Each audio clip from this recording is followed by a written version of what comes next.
Hi guys, this is Gary Chan. I want to do a video on real estate investing, but first off, a little bit on snacks. Uh, here's something called strawberry cakes that you can get in Chinatown. You can get them usually in any Chinese grocery market, and if you're in Chicago, it would be something like Park and what do they call it? It's like Park and Go or Park and Place, and it's a Chinese grocery or an Asian grocery market in the Chicagoland area. Anyway, I really love these. Just check them out somewhere. It's like $1.25 for like 10 or 12 cakes in this little thing. Basically, it's kind of breaded on the outside, and it's got this like pasty material on the inside of it, and I really like them.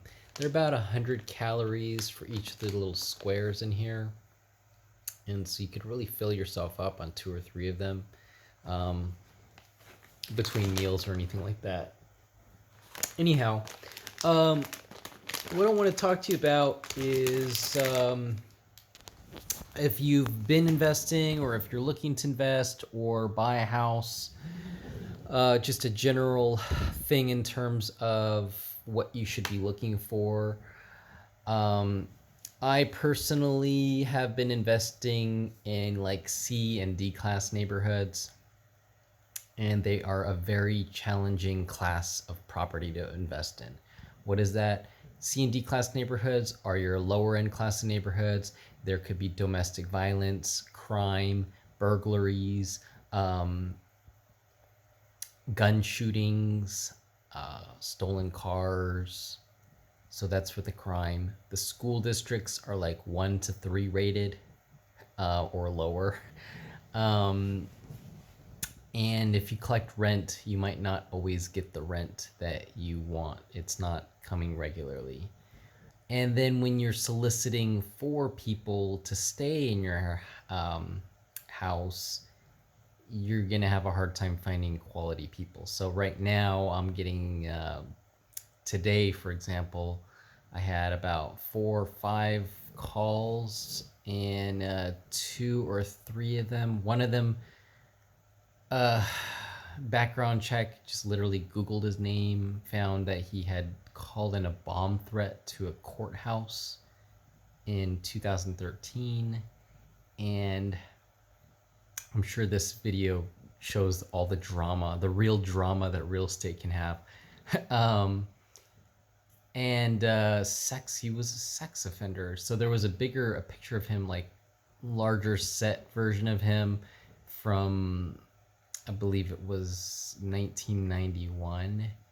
So I don't know if that sounds about right, but it was an old, I think maybe 2001. It was an older picture of him, but he the goat the facial hair here and down here was all the same. The nose structure, the ear, the facial structure generally looked the same, but it was like a much more heavy set version of him. First, middle, last, middle name, initial, and last name same. The picture of him as a the bomb threat that he called looked exactly like him on the news, like just online article in CBS. And then to top it off, well, he told me he had a DUI, which I was like, that's fine. But he was in prison for DUI for 7 months. I don't know if that's real, sound or makes sense, but imprisoned for a DUI, and he said he recently got out, but his ID card showed June of 2010, and right now it's November of 2010. So I'm thinking, okay, so 5 months ago he got his ID card. How did he get his ID card if he was in prison? That didn't calculate well for me. So yeah, and I had, like, that's one of my worser cases. But okay, so one of my neighbors at one of my houses, well, he was also in the news for breaking and entering into his sister's house, and then, so I hear, in the neighborhood, he killed his sister and mother, and he told me himself that he's like, he lives alone, and he's like the only person left in his family.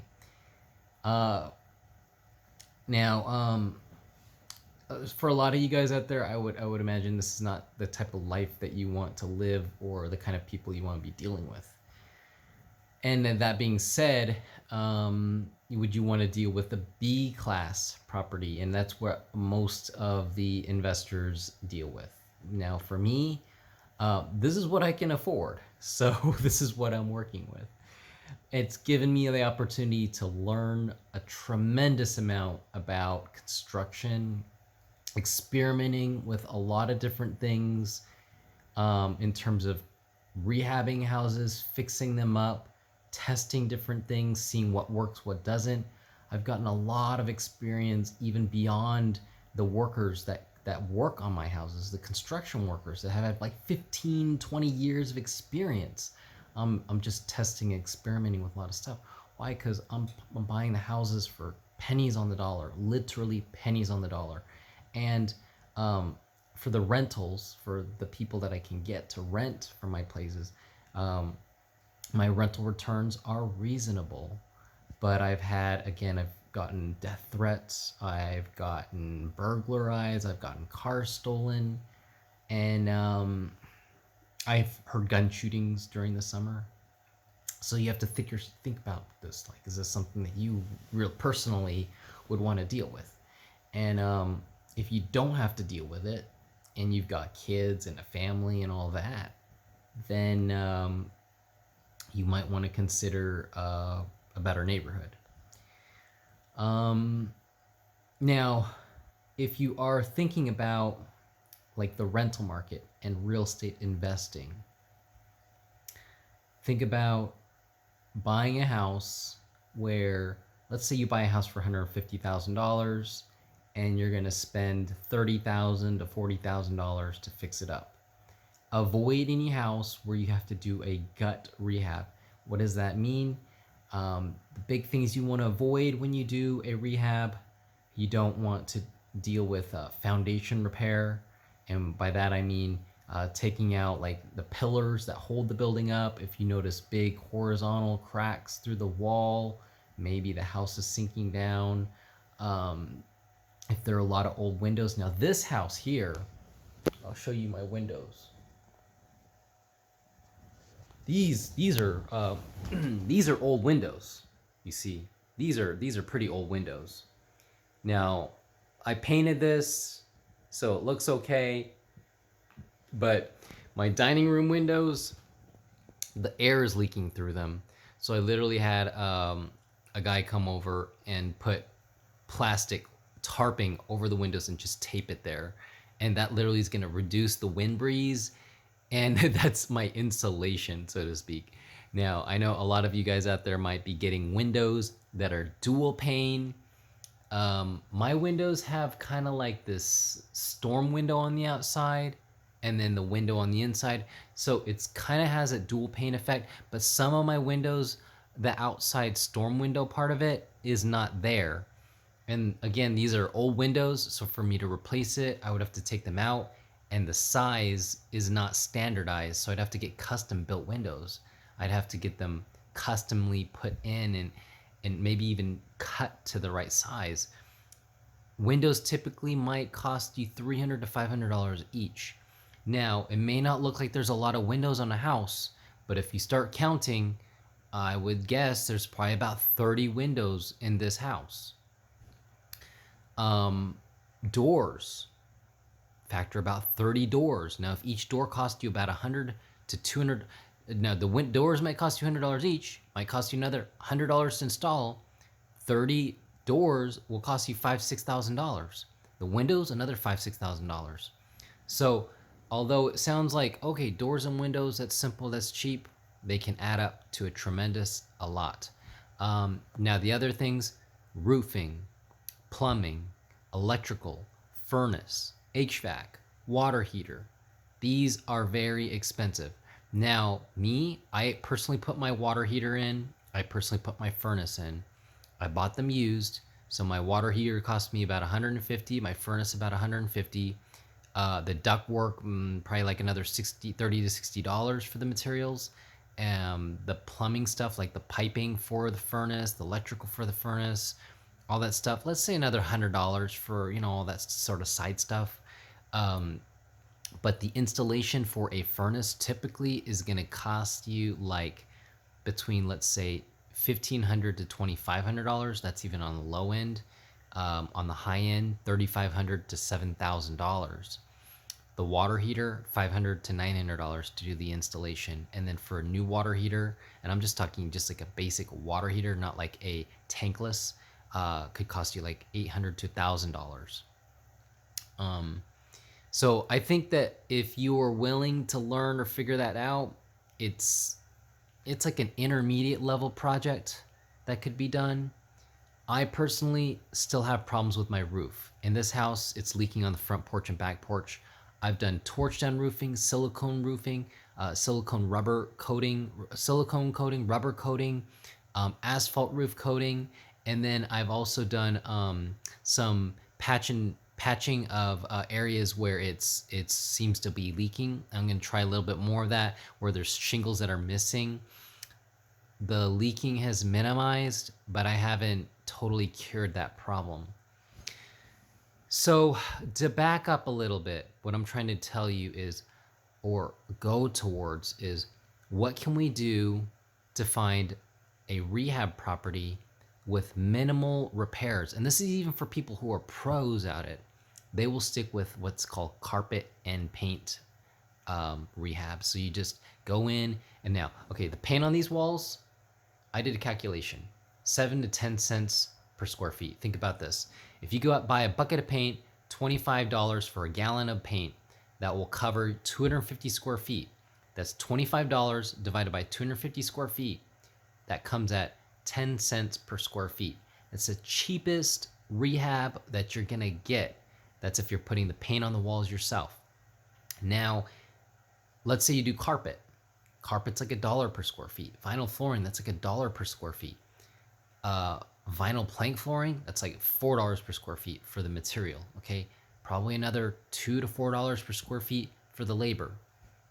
But if you think of these as low cost ways of giving a really nice cosmetic look, like an improved look, I'm telling you, I did a lot of work on this house, from plumbing, electrical, tearing out walls, fixing walls, curing walls, cracks, lots of stuff. And it's still going on. I'll do another video and show you my bathroom and what I'm trying to get done. It's been a year in this house. And the paint has been an amazing thing.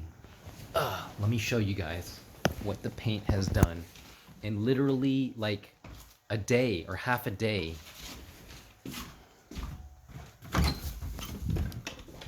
Let me show you this also cool thing. As I walk down this hallway, it's got a motion light, and the light just turns on by walking down the hallway.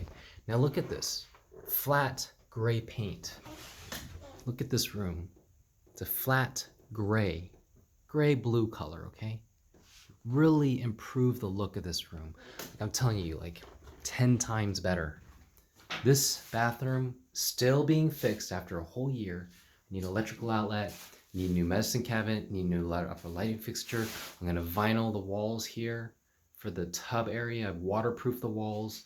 I've repainted these walls after putting waterproof coating paint because I'm worried about mildew and mold. But then I heard, hey, if I just put flat paint, the chemicals in the paint already prevent mildew and moldy. So I'm just gonna try that. If I still have problems, there's this other paint that's it's like a Zinsser concrete waterproofing paint. I've done it before and it's worked on my other properties. So here's a cabinet. I still need to put the plumbing in here, okay? And this is probably going to cost me another $400 just to finish this bathroom, okay? Look, I'm missing a tile piece, and I still need to grout the flooring. My toilet's still not secured to the ground because whoever installed the tile installed it on top of the previous existing tile. And because there's only 2 toilet bolts, one on the left, one on the right, which is a standard toilet, they do like that, you know, have that. It kind of rocks back and forth, front and backwards. Pivoting at the bolts, and so this toilet might have to be glued down. Lots of challenges, learning to work through these challenges, and learning a lot. But I want to backtrack a little bit and think, So my key point here, and I'm running out of time on this because my phone's running out of seconds here. I just want to wrap up and say, when you find your property, an investment property, find something that has a minimal amount of repairs. Hopefully, just an old person died, you're buying an old house and you're fixing it up and repairing. Everything else works mechanically.